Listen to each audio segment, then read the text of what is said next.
Hey folks, David Stewart here. It's time for your weekly motivational video. Change something once per year. I know I have talked about this before.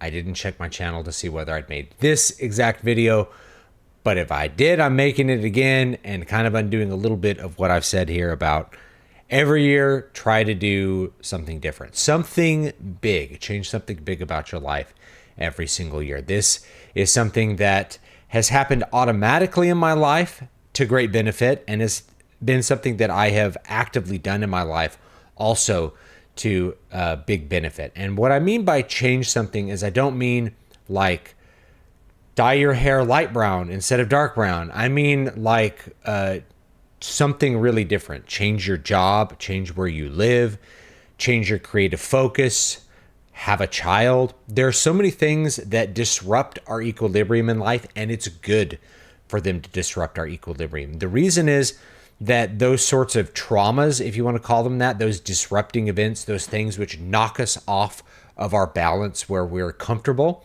cause us to grow. And if you have a growth mindset, you always want to be growing in one direction or another, either shoring up your weaknesses or increasing the power of your strengths.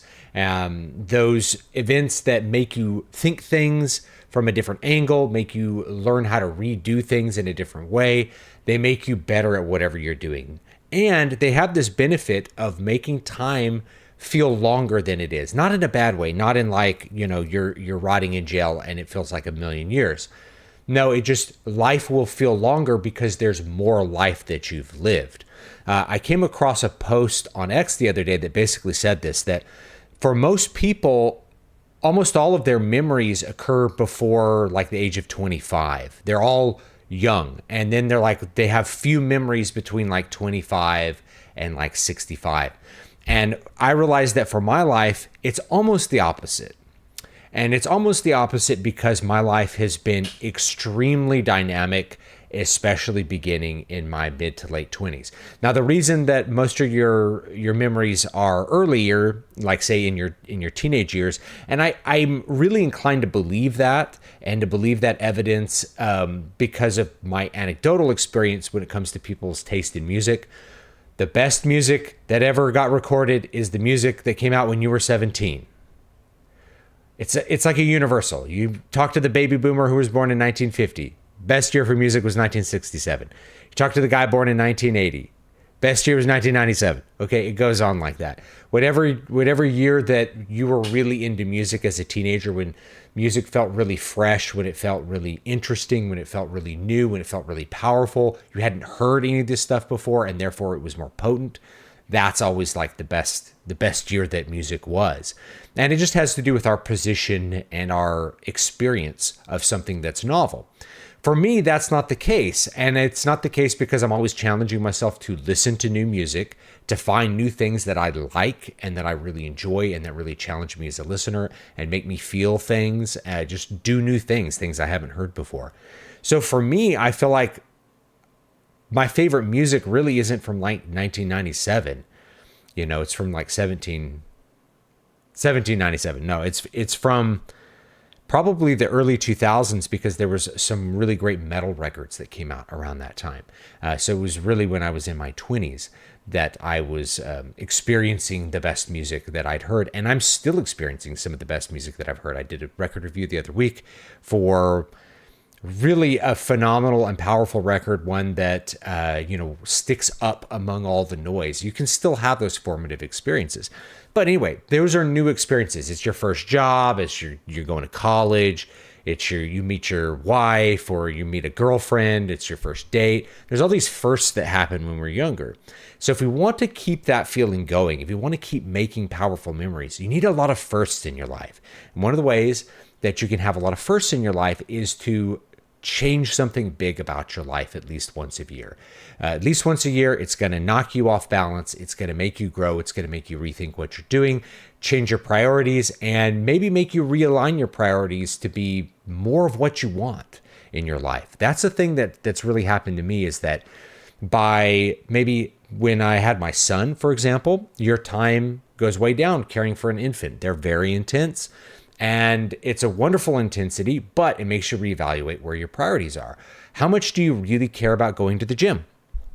How much do you really care about practicing that piece versus another piece if you're a musician? Where is your heart telling you that you want to go? Where is your desire most potent? And that can help you to understand what you really need to be focusing on. I feel like I've been a much more creatively, much more prolific since I've had children than not because of that increased focus.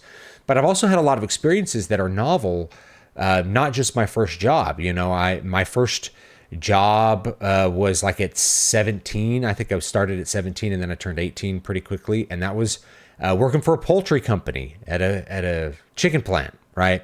So that was a pretty good formative experience, but I kept having new jobs. Like I delivered pizzas for a while, and I taught lessons, and then I was an elementary school band director, and then I was teaching at the university level, and I was teaching college classes, and I was teaching band, and then I was moving to Las Vegas. I did all of these different things. There was something big that was changing in my life at least once a year. Very often I was living in a new place.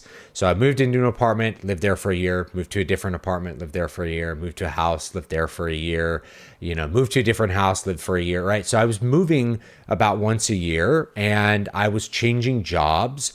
There were jobs I had for 5 or 6 years, but during that time I might be moving. I might be picking up a second job that's different. I've got one set of gigs that are going. I end up doing a different performance. I'm in one band. I'm in a different band. There's something big that's changing in my life every single year in my 20s into my 30s, right? In my late 20s, I was in Las Vegas.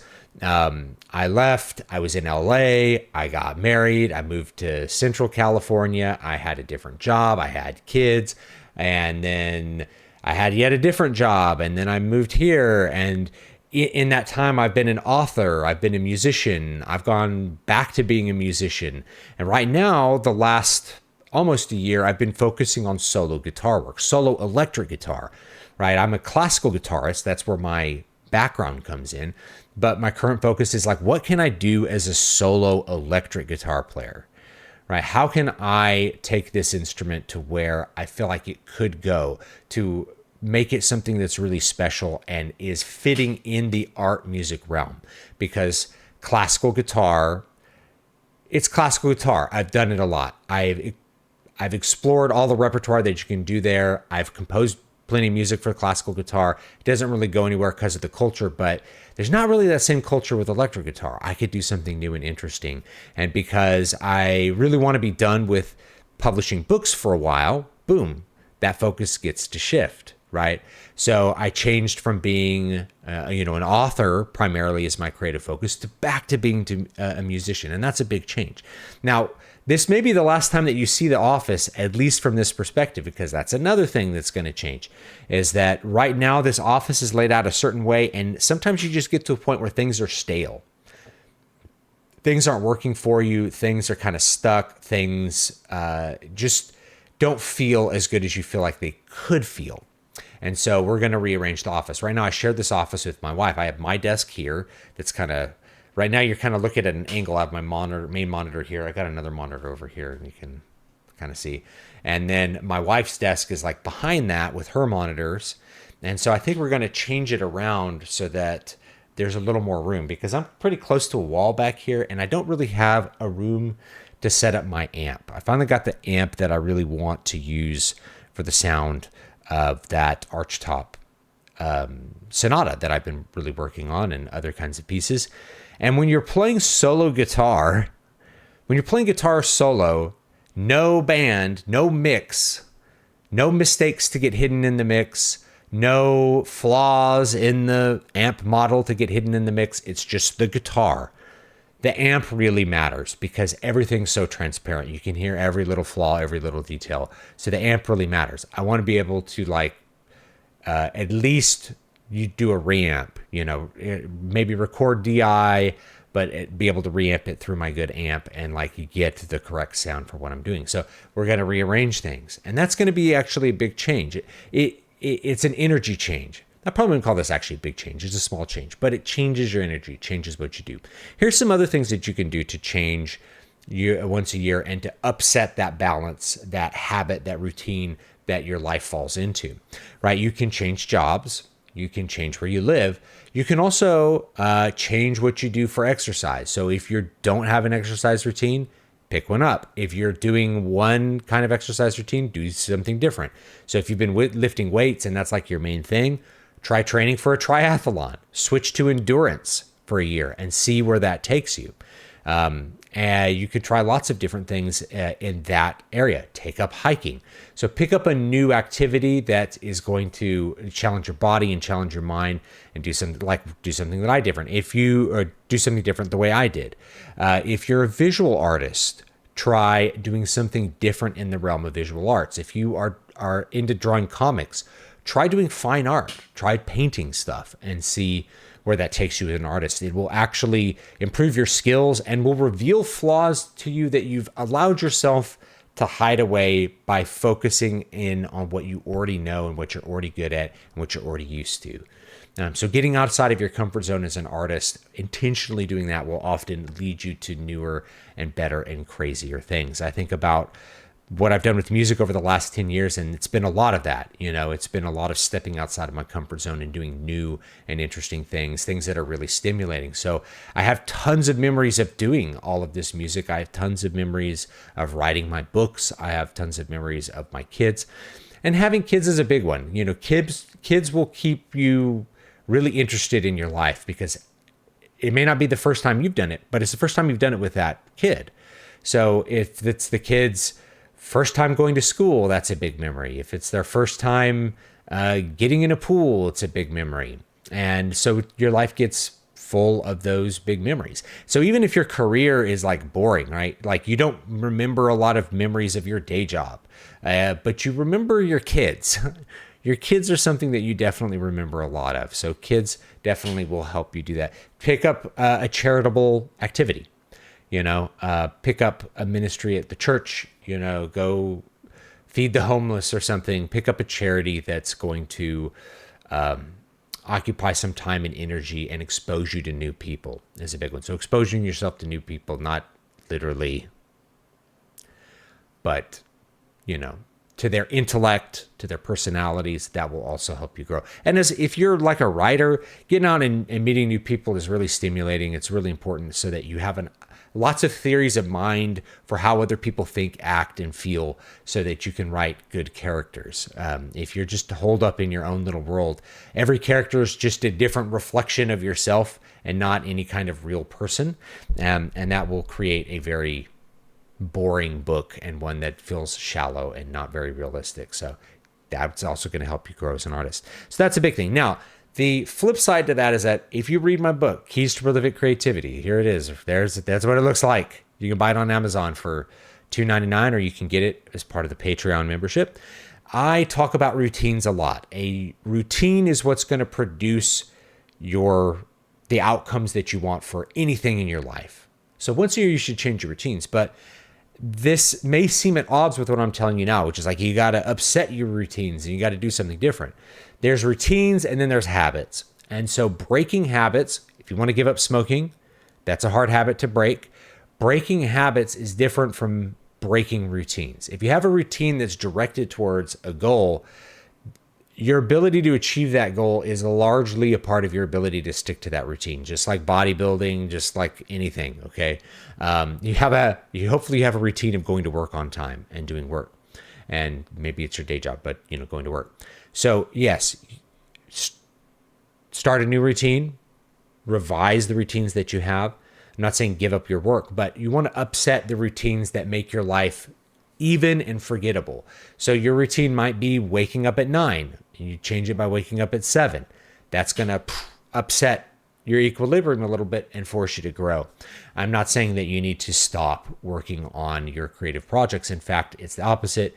It is that incremental work, showing up and doing it every single day, that produces the outcomes that you want. But applying that routine to a different discipline, which is what I've been doing, that's going to help you grow. Applying that routine to a different focus within your current discipline, that's going to help you grow. Changing when you do your routine will help you grow. Try doing your routine in the morning instead of doing it at night. Try different kinds of ways of doing your routine. Just switch it up, and you'll find that you'll a lot of times grow in different ways. So the routine part you don't give up. What you change are the habits. You change the things that you're settled in, that you're comfortable doing, right? We have these comfortable routines we do in our life. Like you don't remember every time you brush your teeth. But changing things once a year is going to upset a little bit of how those things fit in your life, and it's going to make you reevaluate your priorities and give you lots of new experiences to boot. So anyway, leave me your thoughts down below. This is your 15-minute little inspirational pep talk for the week about changing things up. This may be the last time you see this angle because things just need to change. I just need a little change in here to keep the energy fresh and keep excited to keep doing what I'm doing. So have a great one. I'll see you all next time. Leave me your thoughts down below. Don't forget to like, comment, and subscribe. Check out the Patreon link below and the music channel if you want to see some of my weird music.